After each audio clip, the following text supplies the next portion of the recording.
Bonjour les amis. Si nous continuons à approfondir le royaume de Dieu tel que nous le décrit l'Évangile de l'an 2000 de l'abbé Laurent Gagnon, nous verrons aujourd'hui un texte qui s'intitule « Le royaume de Dieu est vie ». Le royaume de Dieu, je rajouterai le mot, est éternellement vie. Et je vais lire ce texte. Par la suite, je vais faire quelques commentaires pour qu'aujourd'hui, vous puissiez vraiment ressentir à l'intérieur de vous cette eau vive qui vous habite. Alors, écoutons d'abord et avant tout l'Évangile de l'an 2000. Observez la vie naturelle en vous et comprenez la vie divine en vous. Vous permet de comprendre cette vie divine en vous. La vie humaine commence par une petite semence, invisible à l'œil nu. Cette semence est déposée dans la terre féconde du sein de la mère. Elle y prend vie, se développe pendant 9 mois avant de sortir du sein maternel à la lumière. Le petit être qui vient de naître a besoin de beaucoup de soins. Pendant longtemps, il dépendra de ses parents pour se nourrir et se développer jusqu'à ce qu'il devienne un être pleinement autonome, prêt à remplir une fonction dans la société. Les parents sont comme les agriculteurs de la vie humaine. Observez également la plante. Elle commence par une toute petite semence jetée dans le sein de la terre. Elle y germe dans le secret et quand le temps est venu, elle sort à la lumière du jour. Et la vie qu'on ne voyait pas apparaît à nos yeux. Cette petite plante a besoin constamment de nourriture, de lumière et d'eau pour arriver à son plein développement et donner tous ses fruits. Le travail de l'agriculteur est de favoriser la vie et de la cultiver. La vie divine est en tout point semblable.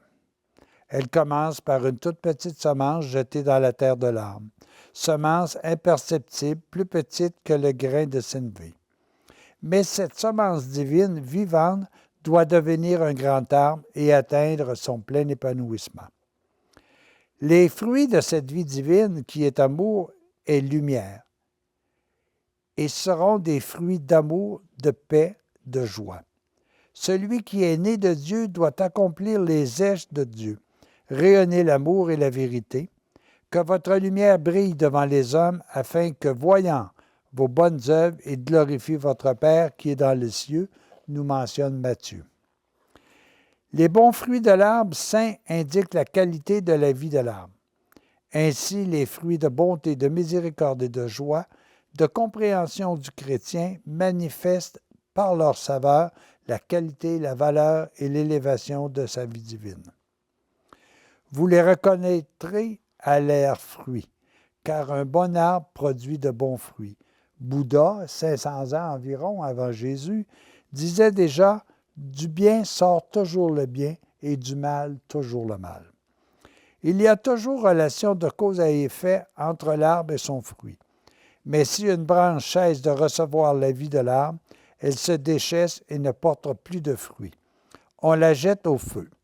Mon père est l'agriculteur, il coupe les branches inutiles et émonde l'arbre pour qu'il donne plus de fruits.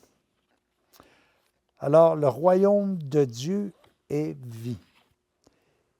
J'aimerais ici faire la comparaison que vous voyez entre ce que moi j'ai appelé antérieurement ma nationalité physique et ma nationalité divine.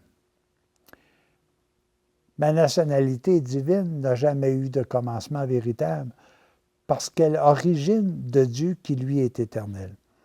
Mais ma nationalité physique, elle, commence par une toute petite cellule qui, plus tard, plusieurs milliards de cellules plus tard, donneront naissance à un enfant sur Terre. Puis bien souvent, l'enfant, quand il vient au monde, s'il ne pleure pas, on lui donne une petite tape pour qu'il pleure. Est-ce qu'il est content d'arriver ou est-ce qu'il n'est pas content d'arriver? On ne le saura jamais. Mais sur le plan divin, c'est la même chose. Cette particule-là, elle est même à l'intérieur de la cellule qui vient donner naissance à ma nationalité terrestre.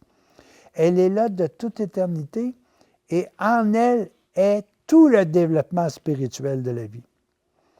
Quand il vient au monde, on s'ouvre à un monde nouveau.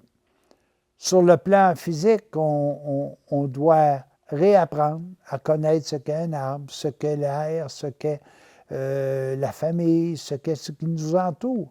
On est dans un processus véritablement d'acquisition. C'est la même chose lorsqu'on décide de prendre contact avec l'amour. Il faut apprendre ce que c'est que l'amour. Comment utiliser adéquatement l'amour. Comment faire en sorte qu'il puisse nous aider à grandir pleinement et être des êtres heureux et de donner à ceux et celles qui nous entourent le bonheur. Évidemment, sur le plan physique, on a besoin de nourriture. Sur le plan spirituel, on a besoin de nourriture également. Mais quelle est cette nourriture? Sur le plan physique, c'est assez facile. On a besoin de boire, de manger, on a besoin de repos, on a besoin d'une foule de faits que l'on fait quasiment instinctivement. Mais sur le plan divin, est-ce que nous, on prend la peine de faire des actes d'amour? Un acte d'amour permet en moi de grandir l'amour. Est-ce que j'ai le goût de scruter des messages qui me permettent de grandir sur le plan spirituel? Est-ce que je prends le temps de méditer à ce que je suis véritablement?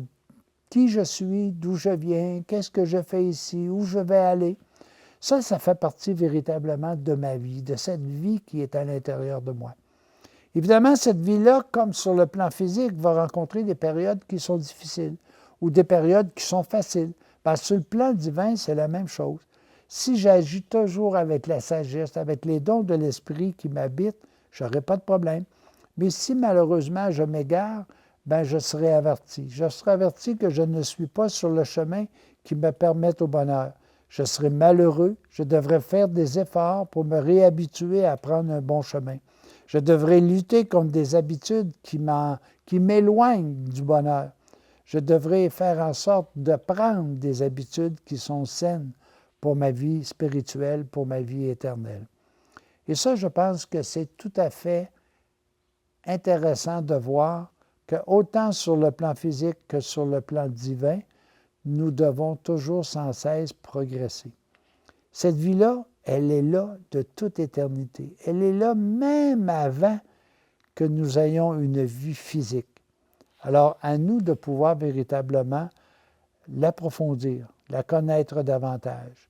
Et soyez assurés d'une chose, moi, le contact que j'ai eu avec ma vie divine, ce que je me souviens date à peu près de l'âge de 13 à 14 ans, quand je me suis posé la question à savoir qui suis-je, d'où je viens, etc. Mais j'étais quand même dans un milieu où mes parents me professaient des valeurs importantes, comme le bonheur, la paix, la joie, l'honnêteté, la justice, la miséricorde. Ça, je l'ai appris d'eux autres tranquillement, pas vite. Je me suis éveillé à ça.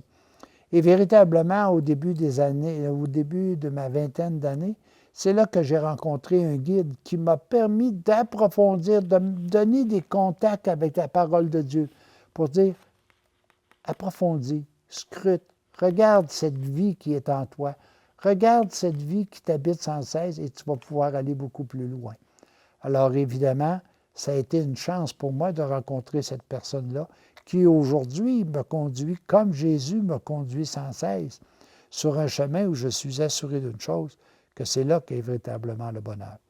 À tous et à chacun, je vous souhaite la même chance que moi j'ai eue, c'est-à-dire de rencontrer des personnes, que ce soit vos parents, que ce soit vos amis, que ce soit une lecture qui vous permette de voir quelle est la merveilleuse vie qui existe dans cette partie de ce que moi j'appelle mon intérieur divin.